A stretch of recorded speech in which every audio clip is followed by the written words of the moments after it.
Good morning, friends. Good day to you. I welcome you once again to my video series on requirements engineering and management as part of my video series on software engineering topics. And from Rigveda, come together, let us continue together, let us strive together, let us shine together, let us bear no ill will, let us. And here in this video, I am talking to you about the topic of planning for requirements management. First of all, introduction to planning.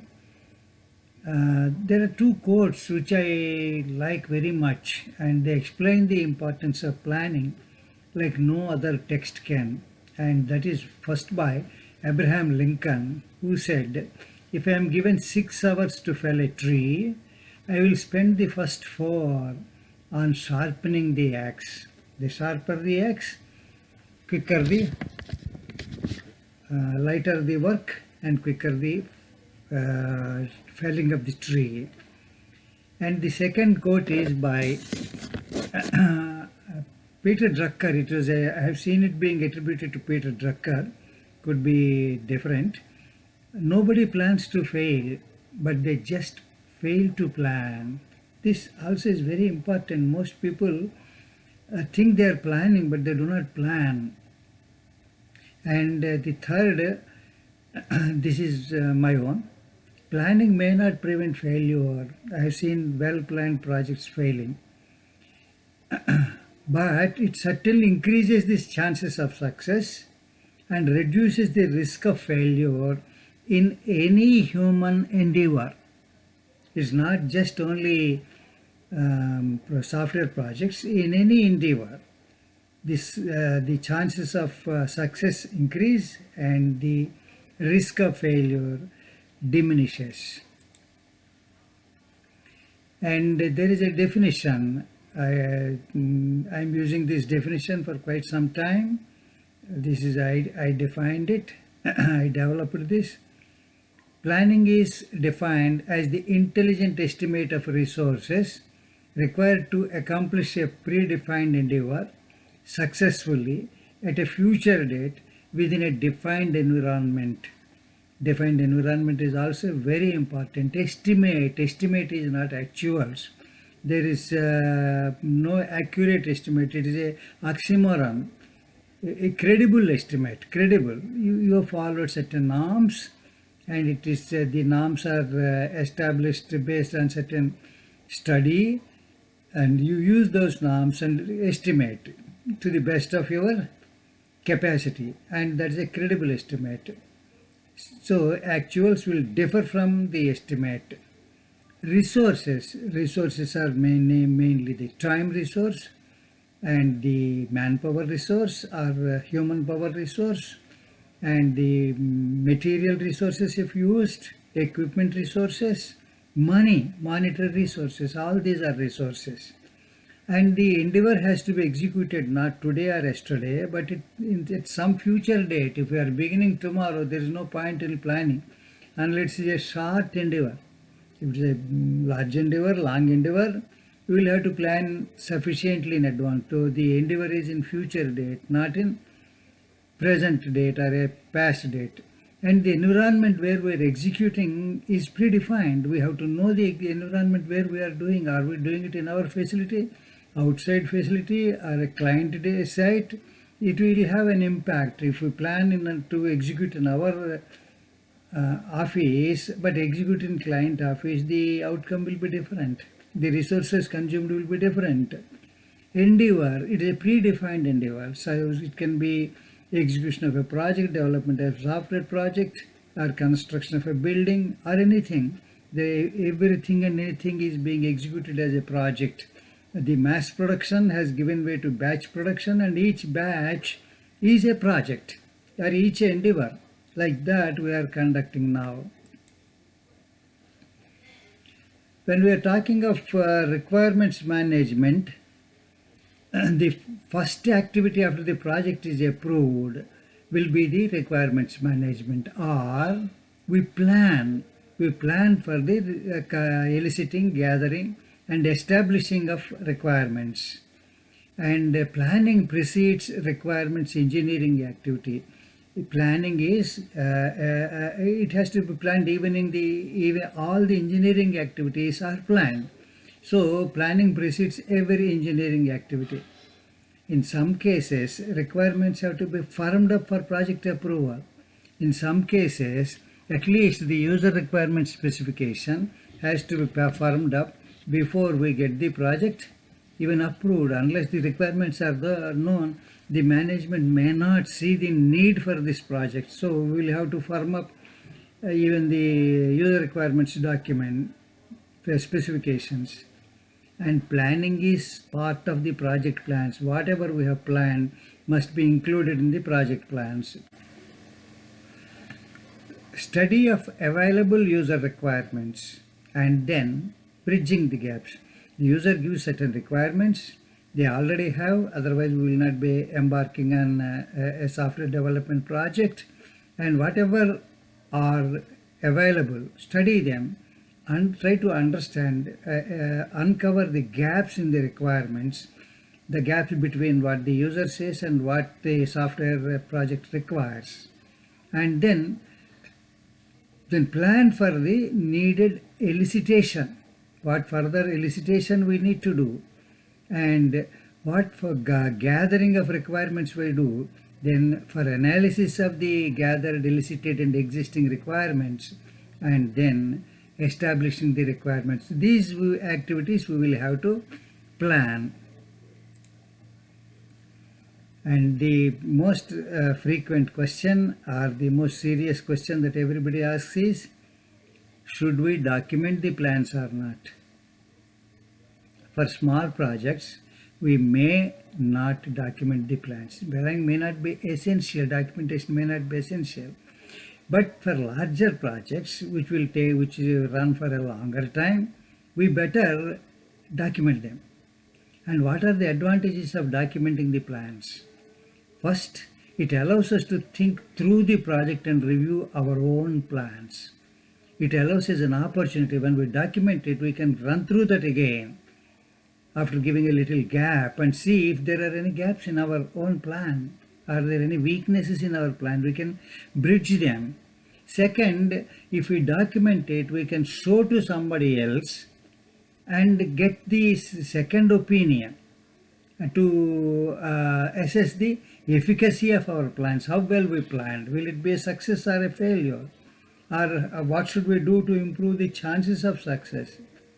And in long drawn out projects, it allows us to keep the perspective. We forget where we are and where we are going midway through. Then this plan, when we refer the plan, we will know where we are and where we should be going and how far off the target we are. That helps us. And then lastly, human fallibility. Our memory is fallible. We all forget. If there are 5 stakeholders, each will have a different perception. And a document will keep us all on the same page.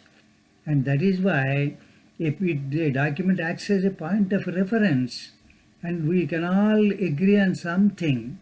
And the reviews will be based on something. So it is better that we document, especially in large projects. For small projects also, I would humbly suggest please document even a single page plan. It will help you. And normally in a project, we will have these different plans. First is software project management plan, how we are going to execute this project, not from engineering point, but from management point, how we are going to do. Configuration management plan, how are we going to ensure that only the right version of our artifact reaches the customer, or how right version of our artifacts is included in the final build of the product. And software quality assurance plan, what quality control activities we are going to implement in the project, how are we going to do it, what intervals, what triggers the quality control activities. All these aspects are included in the software quality assurance plan. Induction training plan, if there is a project team, how are we going to induct them into the project? If no other extra training is required, at least we have to train them on the project plans, how we are going to manage, how we are going to maintain the configuration, how we are going to ensure quality. These must be taught. Project schedule is giving calendar dates to the plan. Each of the activity we will give the calendar date, when we are going to start, when we are going to end, when the project is going to be completed. All these will be included. And then there are other engineering plans like implementation plan, deployment plan, master data preparation plan, end user training plan, switchover plan, software maintenance plan, so on and so forth. Depending on the situation at hand, we prepare those plans also. Now, activities to be planned for requirements engineering and management. First is requirement elicitation and gathering.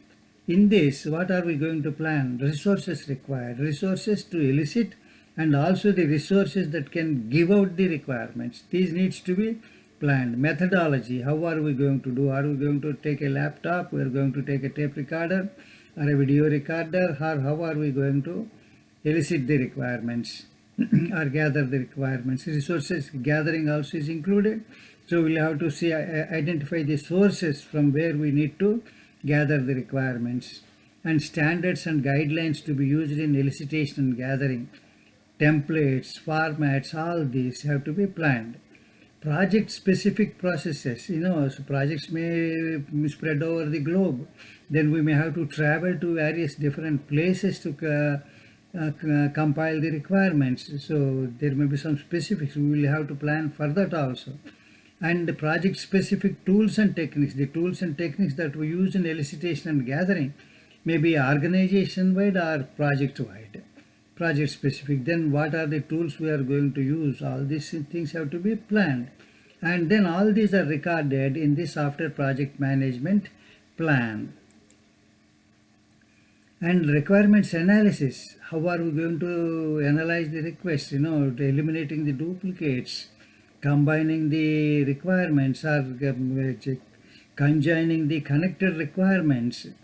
And resources, what resources do we use? These also would be recorded in the software project management plan.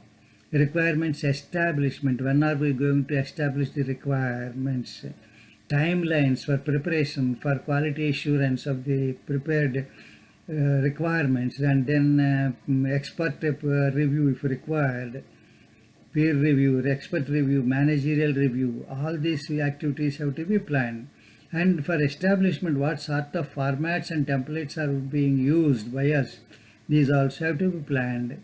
And standards and checklists, according to which standards, documentation also has standards, documentation standards and establishment standards. All the standards have to be planned. And once these are planned, we will have to record them in either a software project management plan or software configuration management plan or software quality assurance plan. These will be recorded there. And requirements change control and management. With the moment we establish requirements, changes do come. Rarely does a project gets completed without some sort of change request. So what is the process that we are going to follow for raising a change order? And this will be recorded usually in software configuration management plan. Requirements tracing, tracking and reporting. The requirements they have once established have to be traced, how they are going to be implemented in the design, how they are going to be implemented in the code, how they are going to be implemented in the testing to ensure quality, and how they are getting into the final build, and how are they going to be checked. All these will have to be traced. And formats and templates for tracing and tracking and reporting. Agency is responsible for tracing, agency is responsible for tracking, agency is responsible for reporting. And these would be recorded in software project management plan and software configuration management plan. And then, we will have to assess the effectiveness and efficacy of the processes that we have implemented. and therefore we will have to gather data of the use of the execution and then derive some metrics. So what metrics we are going to derive, this has to be planned. At what periodicity we are going to measure and perform derive metrics, this also has to be planned. And what sort of resources we do need, computing resources, software resources, human resources, all these will have to be planned. Normally these are recorded in software project management plan and software quality assurance plan. Now let us look at some best practices for requirements engineering and management, especially in the area of planning. Now one of the most frequent pitfalls is treating planning as a document creation activity. Many organizations fall into this pit.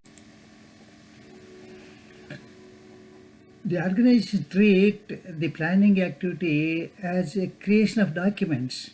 Some organizations go to the extent of taking the last project's planning document and save it as and make changes. You know, planning is an exercise in thinking through the project. Every activity is thought, considered, and then recorded. If we treat it as a document creation, the purpose is defeated. So we should treat planning as an activity to think through the entire project, especially the requirements engineering and management activity here, and then document the decisions that we have arrived at. Using planning to think through the project and freeze various activities is a best practice. Avoiding documenting the plan is a pitfall, and creating a document, however small it may be, is a best practice. People say, we remember all these things. None of us are troublesome people. We all remember, there is hardly any conflict among us. When things go right, there will be no conflict. When things fall apart, then there is a failure. Everybody tries to save himself, herself, and blame others. So a document is very important. Create a small document for every project. You don't have to create a 50-page document. The planned document should be commensurate and appropriate to the project at hand. It need not be necessarily big. This is a trap.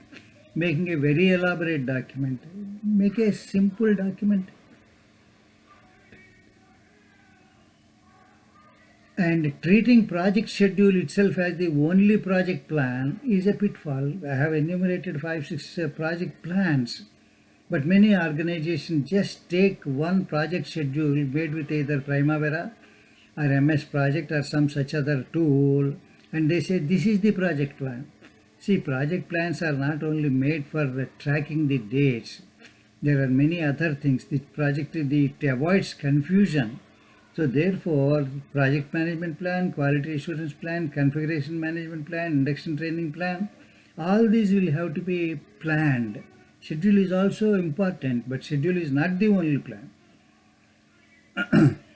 And overduty documentation is a pitfall. Falling over the board and creating voluminous plans and multiple plans is a pitfall. In your eagerness, we go over the board. And so if you create such large, long, multi-page documents, nobody will read them. Or reading them and understanding them will itself become a serious activity. A plan must be quickly referred through. It should be lived through. We should make in such a manner. It should be appropriate for the project. So friends, that is about planning for requirements engineering and management. We'll meet again with the next video. I will be coming out with some more videos on this topic. So I hope you enjoyed this lecture. Thank you very much. Please consider subscribing to my channel. Have a great day. Till we meet again.